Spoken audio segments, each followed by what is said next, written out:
Hey y'all, welcome to Moments with Miss Amy.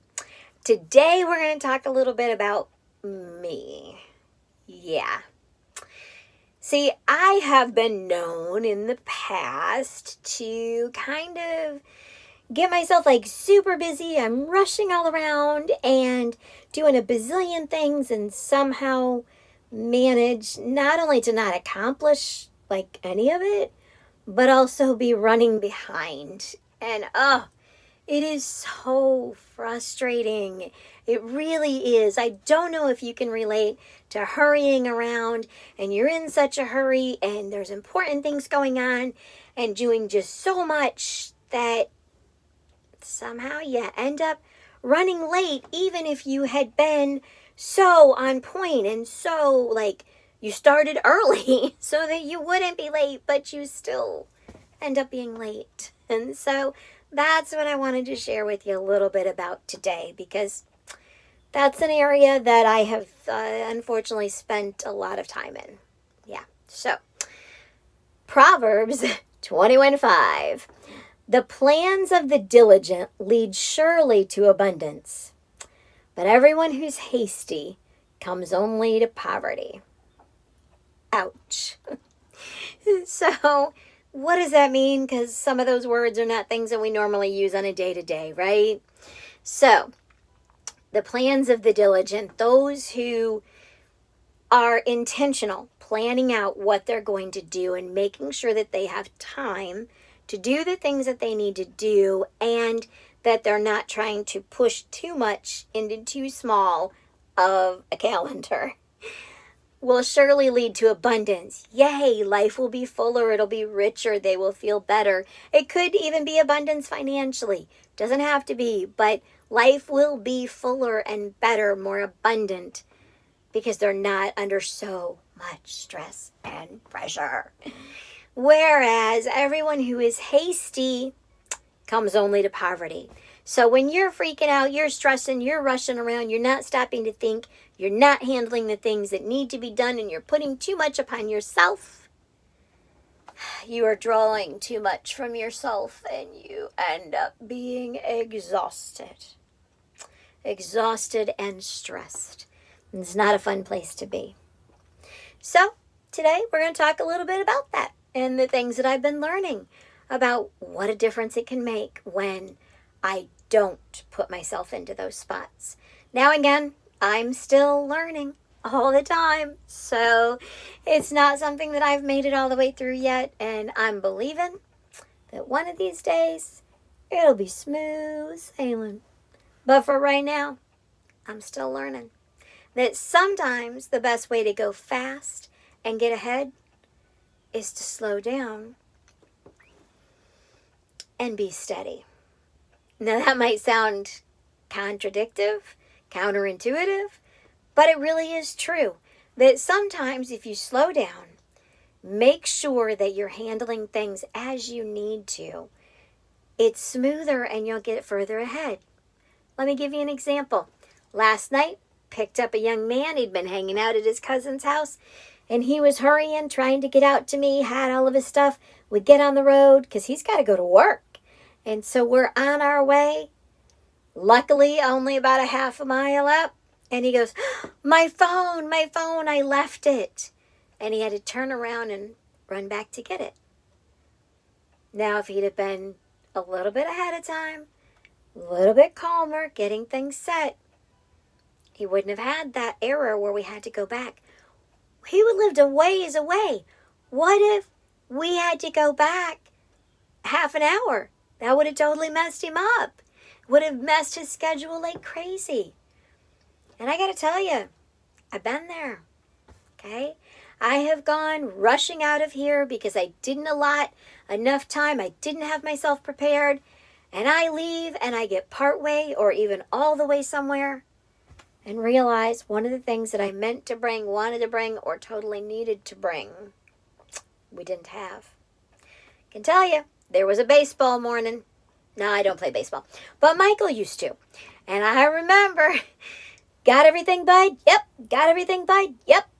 And we took off shoved everything in the car. Mornings were hard. Oh, we had to be there so early, and we lived so far away, and we had to load everything up, and it was just so much.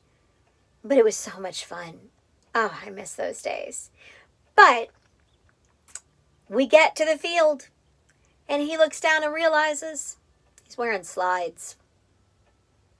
Didn't have cleats. They weren't in the bag. He hadn't caught it. We hadn't caught it. And because we were rushing, we didn't do that last double check like we were supposed to do. That many times we did.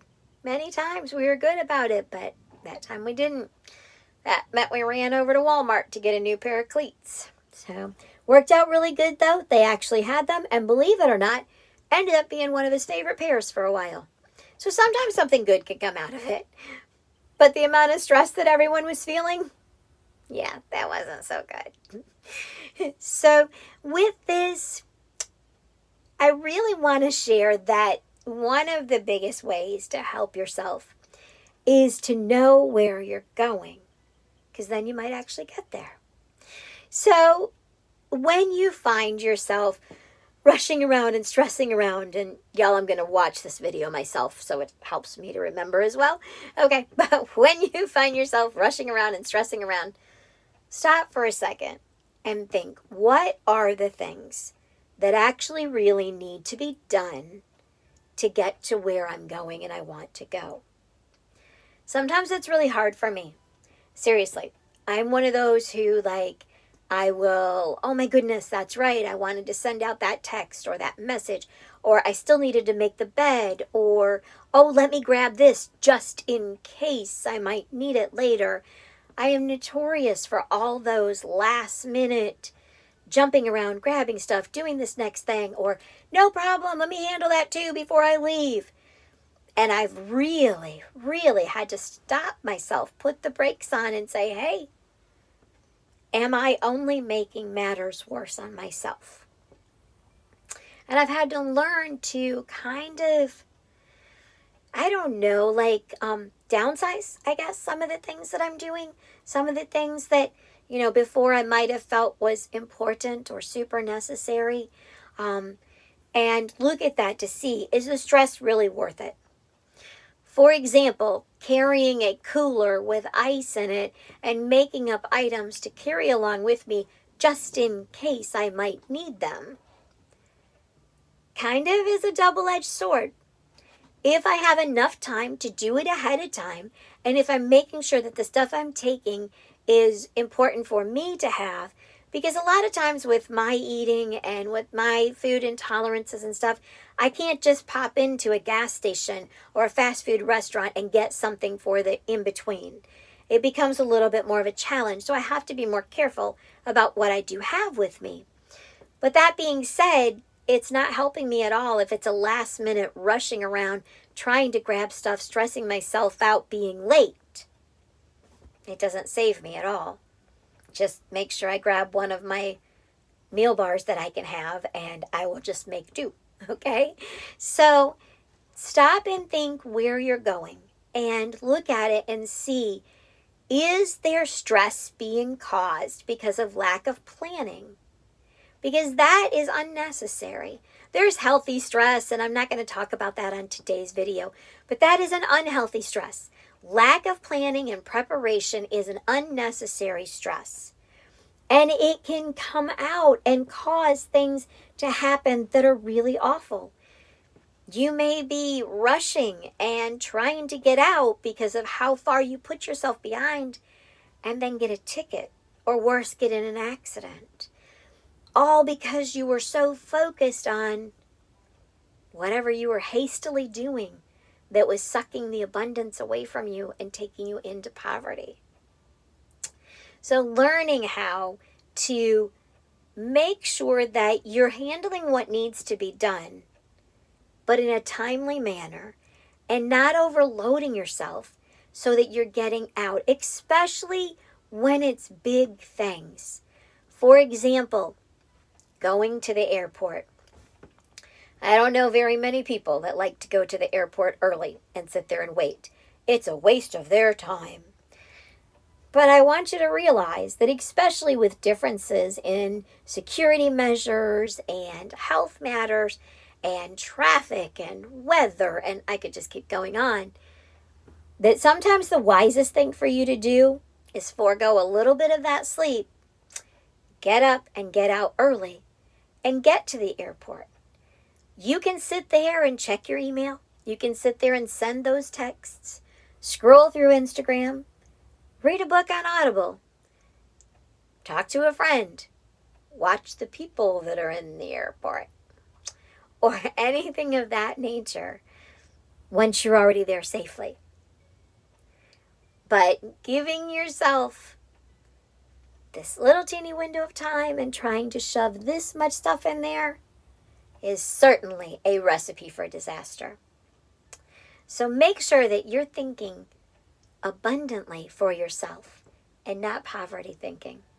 Handle the things that need to be handled, but make sure your time is planned well and make sure that you're not rushing and stressing and in such a hurry that you forget to enjoy yourself along the way.